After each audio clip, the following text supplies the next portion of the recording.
The airfield at Ca Mau in the Delta lands of South Vietnam drops away as the helicopters fly to pick up the Vietnamese Rangers. It is the 14th of September, and this is the beginning of Phase 3 of Operation Don Chi 261. Troops of the 21st Infantry Division, Army of the Republic of Vietnam, are conducting the operation to wipe out the Viet Cong in the Delta country of the 4th Corps area. The operation has been going on for many weeks.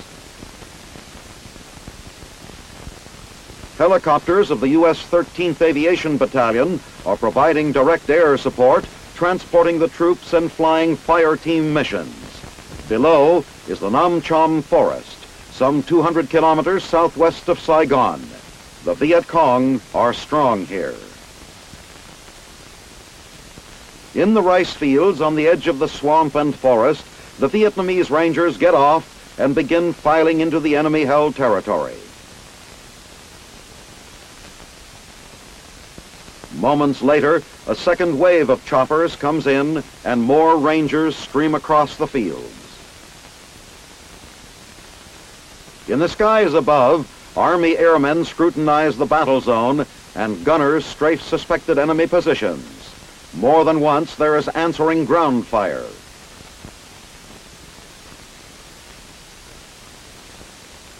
Over the swampy Ca Mau River, one of the gunships locates a Viet Cong sampan. The vessel and its occupants are obliterated by rocket fire.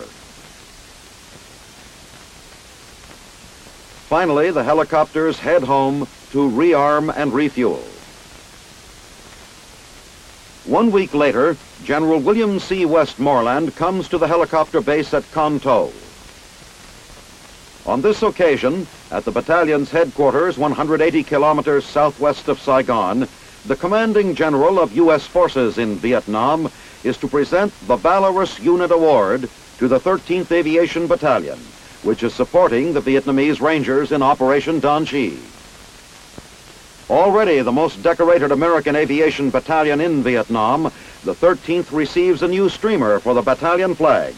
The citation is awarded for, quote, extraordinary heroism and professional skill in support of the 21st Division, Army of the Republic of Vietnam, on April 4, 5, and 6, 1965, unquote.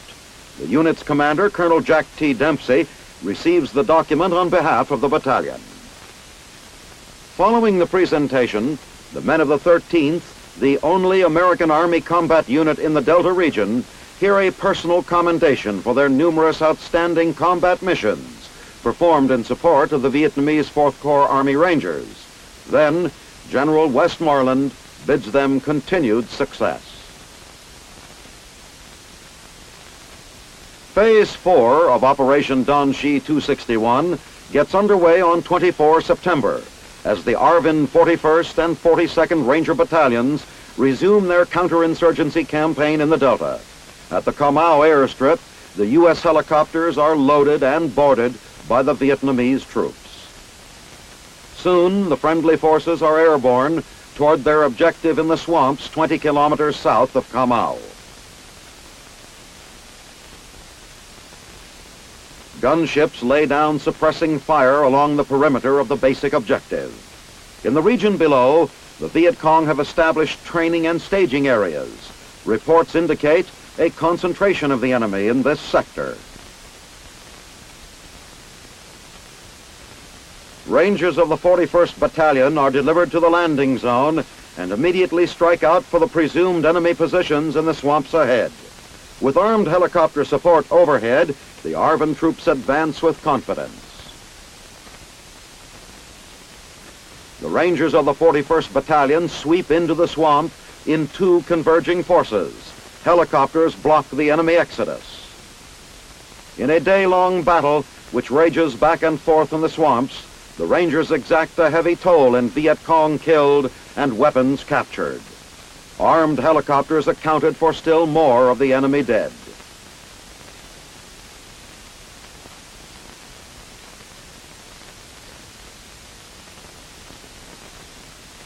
"17 kilometers to the west of Ca Mau, Rangers of the 42nd Battalion captured 55 members of the famed Viet Cong U Minh II. We're looking here at a group of 39 of 55 who have just surrendered. Which unit he's a member of? He said his unit belong of U Minh II, but they were the new recruit to replacement for U Minh II. I see. Most of these are new recruits for U Minh II. The men look quite young. How old is the youngest man? Could he tell me that? Bây giờ trong này anh nào 13 tuổi vậy ta lên coi. 14 years of age. Yeah. This one, huh? 14? What were the circumstances of the act of recruiting him? Việt Cộng nó lại nó rủ em đi theo lính Việt Cộng đó, nó nói em sao, nó dụ dỗ tuyên truyền em thế nào mà em đi đó. Rồi kêu bao lần lợi em đi, chở em đi. He recruited him by capture. How long have they been in the service of the Viet Cong? Mấy anh em đó bị Việt Cộng nó đưa vô đơn vị này bao lâu rồi? 7 bữa. 7 days. I see. How long was the training scheduled to be? More than 1 week? More than 1 week, but he does not know sure how long. Almost every one of them raised their hand, and they have been in 7 days. These are brand new recruits, ranging from 14 years of age. And what is the age of the eldest recruit? 37. Meanwhile, Rangers of the 41st Battalion are picked up and flown back to Kamau. After fighting a pitched battle with the communist enemy all day long, the Rangers will rest tonight and return to the Delta battlefield tomorrow. Brigadier General Nguyen Phan Minh, commanding general of the ARVN 21st Division, says, quote, "This is but part of a continuing operation, and we intend to keep the pressure on," unquote. The general also revealed that the number of Viet Cong defecting to the key government each month is on the increase. For this day, there's victory in the Delta.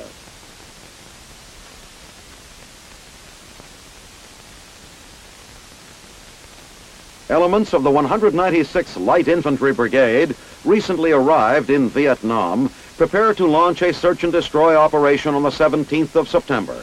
This is one of the first sweeps to be carried out by the troops of this brigade.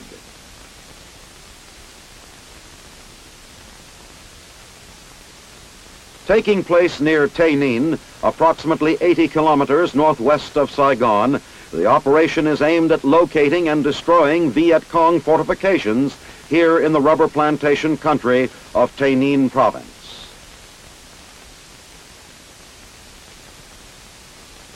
According to intelligence reports, there are supposed to be a number of VC positions in the surrounding area. Now abandoned, these enemy trenches wind back and forth in the undergrowth for several hundred meters. Tunnel entrances are found every few steps along the way and have to be investigated. The tunnel runners are summoned. These specially trained underground men know all of the tricks to searching enemy tunnels.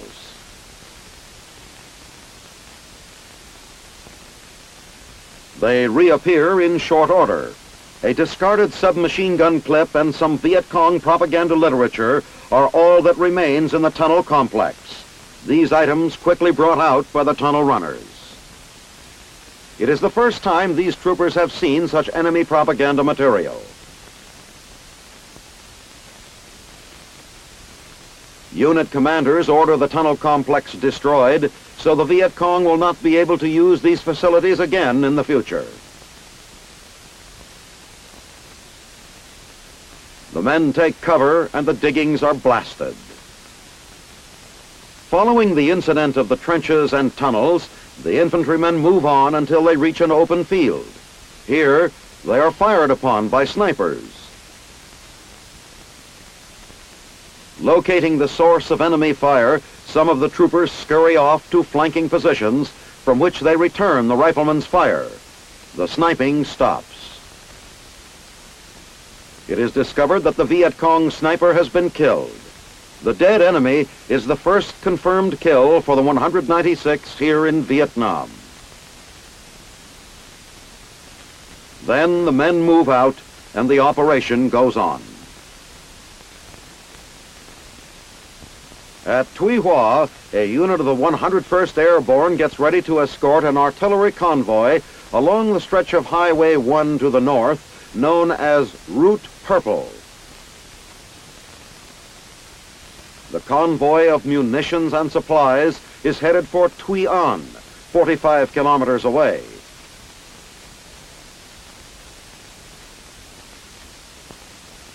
As soon as they pull out, the men are on constant alert for any sign of trouble. Convoys along this route have been hit every few days by VC ambushes and sniper fire. But this time, the convoy reaches Tuy An without incident. And after a short breather, the men of the 101st turn around and head for home, mission accomplished.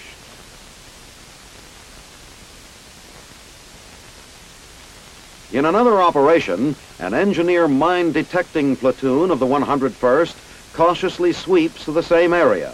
Carefully, a suspected area is dug up, but it turns out to be a false alarm. And the column moves on.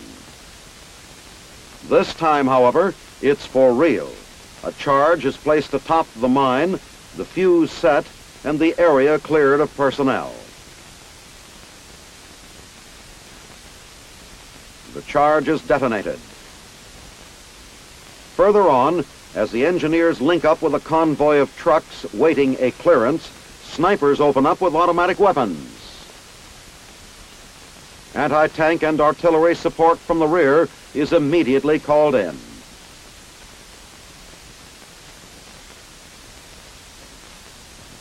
As quickly as they came, the enemy withdraws under the natural cover of dense foliage. The all clear is given, and the convoy rolls out again. Okay, today we're having our briefing on Operation Sioux City, which the operation will be leading on tomorrow. And I'll start the briefing now. This is Army Specialist Bob Owens of the United States Army Special Photographic Detachment Pacific. We're with today the 173rd Airborne Brigade at Bien Hoa Air Base in South Vietnam. The brigade is preparing to launch into Operation Sioux City, another probe into War Zone D. Lieutenant Richard Buckles, the 3rd Platoon leader of Company D, 16th Armor, is briefing his men on the mission. 12 o'clock to 4 o'clock in this area. We'll secure this fire support base, intermediate fire support base, while the 319th Artillery moves into this area to fire a 20-minute preparation onto position Mohawk, which is this area up here. This will be our final fire support base in Brigade CP. Tomorrow morning we'll have a combo check at 0500. We'll also have a panel on your track, Sergeant Gary, the lead track, so we'll be able to observe us from the air. And after that, then we'll be ready to move out. Sergeant Nolan, at this time, I'd like for you to take charge of the men and have them prepare for a move out. At 0530, 26 September, the 16th Armor began transporting troops of Company B, 1st Battalion, 503rd Infantry, starting off Operation Sioux City. When the convoy crossed the Sung Dong Nai River, it entered Viet Cong territory in War Zone D. Lieutenant Buckles, what is our approximate position here, and what is the mission of the unit? We are now located about 7 or 8 miles inside D zone in position Fox. We are securing the an intermediate fire support base for the artillery, which is going to fire a concentration of approximately 20 minutes into position Mohawk, which we'll move into after they finish this and set up our permanent fire support base.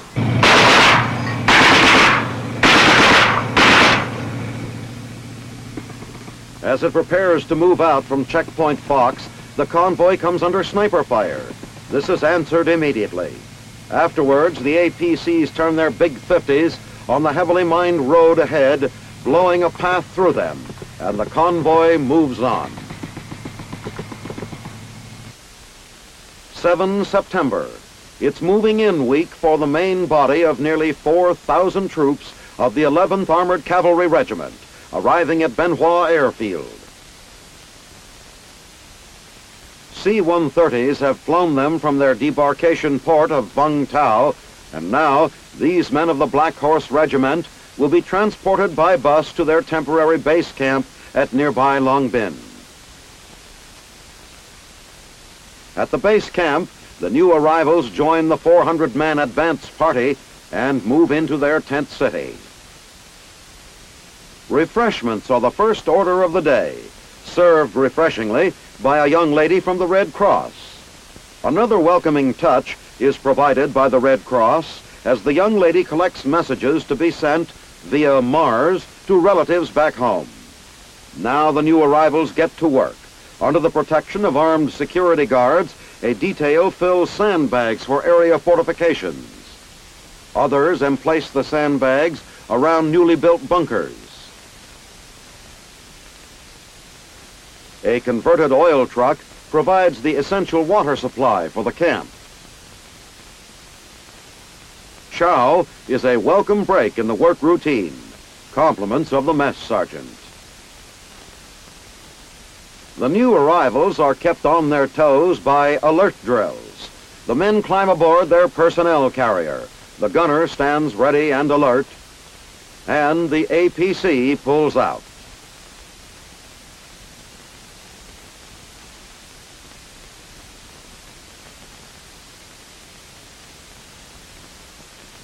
Then, on 24 September, the men of the 11th Armored Cavalry are visited by General William Westmoreland for an official welcome. Colonel Cobb, officers and men of the Black Horse Regiment. This is the first time that the 11th Cavalry has been in Southeast Asia since 1901. 65 years ago, your regiment was in the Philippines, involved in the Philippine insurrection. In 1916, you were involved in the war with Mexico, chasing Pancho Villa. World War II, 11th Cavalry served with distinction, having spawned 3 organizations that fought during that war. It's now my great pleasure to welcome the famous Black Horse Regiment, the 11th Armored Cavalry, to Southeast Asia, here in Vietnam. Dong Ba Tien, not far from Cam Ranh Bay, is the site of Camp B-51. This is one of the many Special Forces camps set up to train Vietnamese for the civilian irregular defense forces. The classes are taught by Vietnamese regulars, but men of the 5th Special Forces are always on hand to evaluate the instruction. The student soldiers begin by learning the operation of weapons and equipment they may be using in defense of their homes. Here, they practice assembling the HT-1 radio. Weaponry training at the school puts heavy stress on the hand grenade. At the nearby range, the men get plenty of experience in the technique of hurling a grenade for maximum distance and accuracy.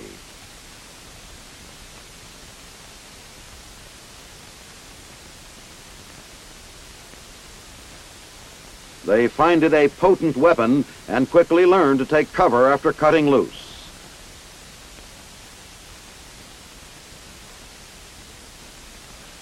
At the rifle range, the students get familiar with a variety of light weapons, such as the BAR, under the watchful eye of Special Forces advisors. The men come from all parts of Vietnam and will return to their villages when the 4-week course is completed. Hand-to-hand combat techniques are an essential part of the training.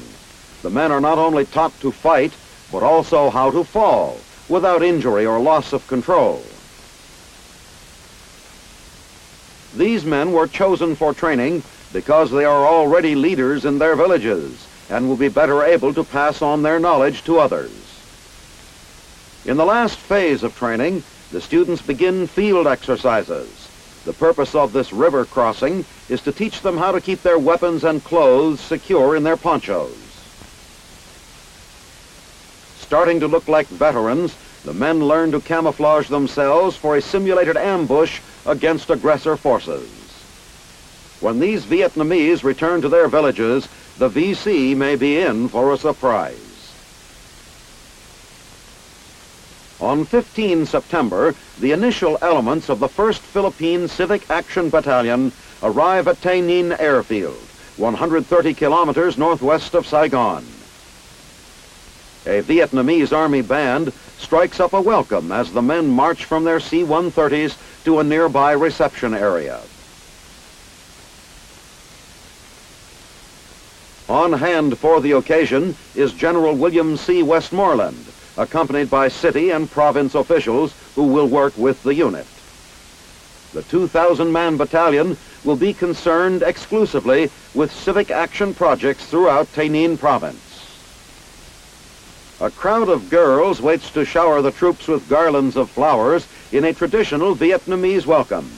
Battalion Commander General Gaudentsios Tobkas is among the first to be honored.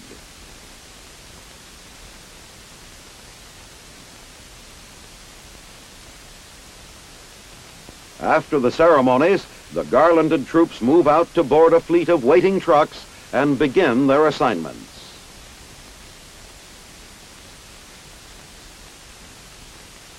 On 28 September, as pastoral Nuremberg passes below, a train crowded with German and American troops is on its way to a NATO sports fest.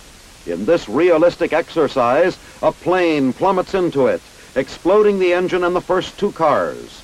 A Bundesbahn watchman puts in the alarm, and Operation Simcal 66 begins. Dr. Andreas Erschlechter, Lord Mayor of Nuremberg, explains this day-long mass casualty exercise is intended to demonstrate the joint efforts of the Germans and the Americans in any emergency. The burning and the wreckage and the screams of the wounded make this simulated disaster frighteningly realistic. The Nuremberg City Fire Department arrives on the scene. Clad in their asbestos suits, they spray the area with carbon dioxide. As soon as the call is received reporting the time, place, and type of incident, medical personnel, ambulances, and every available piece of emergency equipment is rushed to the scene by city hospitals of Nuremberg and Fürth, by the U.S. Army's 20th Station Hospital, and the Bavarian Red Cross. The massive job of treating the more than 150 casualties begins. Everything that can be done is done for the injured before they are evacuated to these rear areas, which at this very moment are setting up to receive them. Father John Mellon of Brooklyn, New York, offers comfort wherever he can.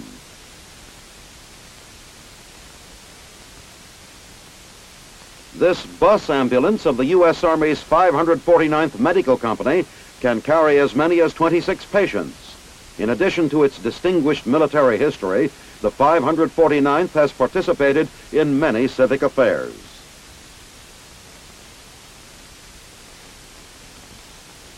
All told, over 100 vehicles are involved in Operation Simcal 66. Anyone, anytime, anywhere. This is the motto of the 421st Air Ambulance Company, which provided coverage by flying in supplies and equipment and evacuating 24 of the most critically injured. Within 90 minutes after it was sounded into being, Operation Simcal 66 is completed, showing to the world that both nations stand side by side and ready 24 hours a day to extend themselves in the event of an actual mass casualty. Cap-Thieu, France. This quiet town, like others throughout France, is destined to know an even greater quiet as a direct result of France's new foreign policy. U.S. installations are being closed. At the Cap-Thieu ammunition depot, a handful of Americans remain to load ammunition from storage igloos onto trucks for transfer to installations elsewhere.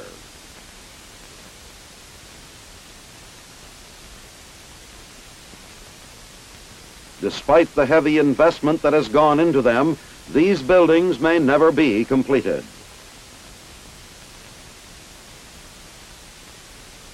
The last truck convoy moves out, leaving Cap-Thieu Depot to history.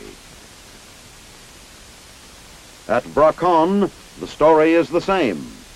Warehouses are emptied of their supplies.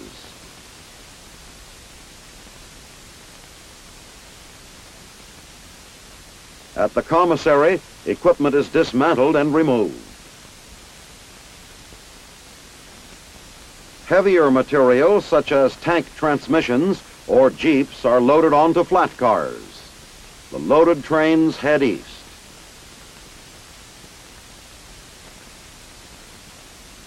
At the Jiumon depot, a similar story. Even permanent fixtures are taken from the buildings.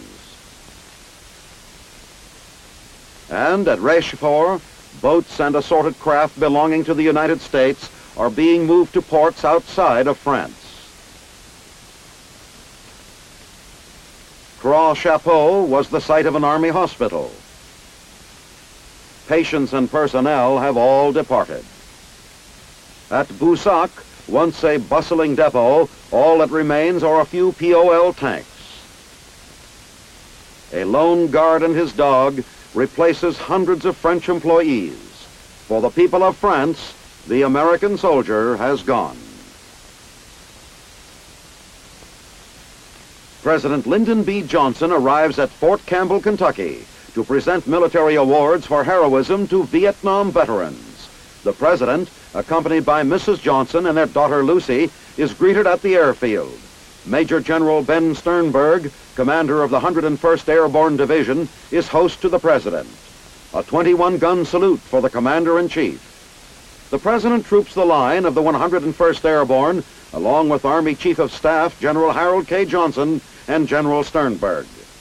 In a ceremony attended by thousands of visitors, including many notables, the president presents the awards for heroism.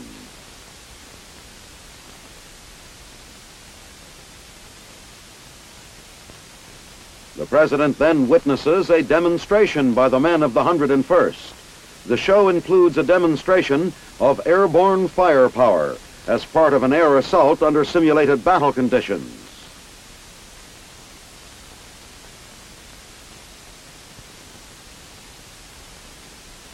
The helicopter's ability to carry sling loads is clearly demonstrated. Mr. Johnson reflects his keen interest as he inspects weapons and uniforms captured from the Viet Cong.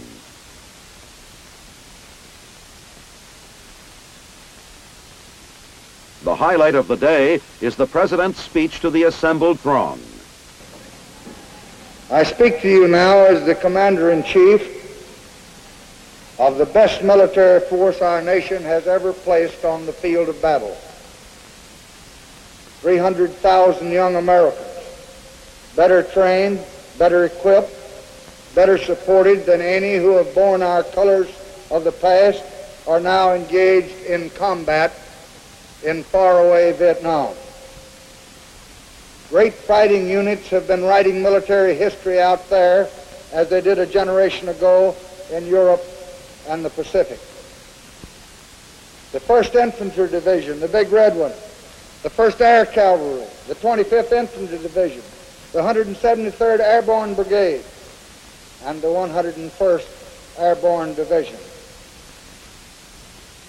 Never have the people of this country had more justification for pride, nor more reason to be grateful than they have today because of men like you. So, honored and respected men of the 101st, we have come here today to salute you. May we prove worthy of the honor that you and your comrades in arms are bringing to this great land of ours. God protect you. Thank you very much.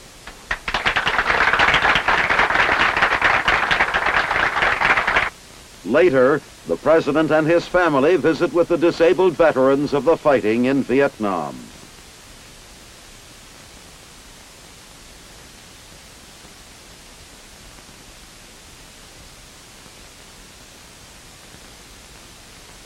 LBJ enjoys his piece of cake as he chats with soldiers and other dignitaries. With the festivities at an end, President Johnson and his party returned to the airfield. For Fort Campbell, a memorable occasion.